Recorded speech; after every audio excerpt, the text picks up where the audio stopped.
Hello all. சொரா புட்டு எப்படி பண்ணுறதுன்னு பார்க்கலாம். இட்லி பாத்திரத்தில் சொரா மீன் எல்லாத்தையுமே ஒரு தட்டில் சேர்த்து ஒரு 10 நிமிஷத்துக்கு ஆவி காட்டி எடுத்து வச்சுக்கோங்க. இந்த மாதிரி வந்துடும். இது நல்லா ஆறட்டும்.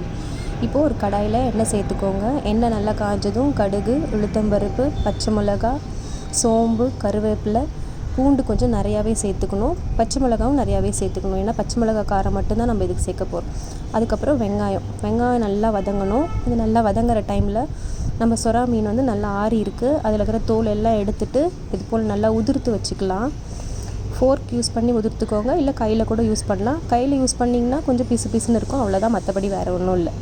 இப்போ வெங்காயம் இந்தளவுக்கு நல்லா வதங்கினதும் நம்ம உதிர்த்து எடுத்து வச்சுருக்கிற சொராவை இதெல்லாம் சேர்த்துக்கலாம். சேர்த்துட்டு ஒரு 2 நிமிஷத்துக்கு நல்லா கலந்து விட்டுக்கோங்க. இப்போ இதுக்கு தேவையான அளவு மஞ்சத்தூள், தேவையான அளவு உப்பு, இதெல்லாம் சேர்த்துட்டு நல்லா மீடியம் ஹீட்டில் நல்லா பிரட்டி எடுத்திங்கன்னா சொரா புட்டு சூப்பராக ரெடி ஆகிடும். கடைசியாக இறக்கக்குள்ளே இதில் மிளகுத்தூள் தூவிட்டு கொத்தமல்லி தழை தூவி இறக்குனீங்கன்னா சொரா புட்டு சூப்பராக ரெடி. நெக்ஸ்ட் vlogல பார்க்கலாம். பாய்.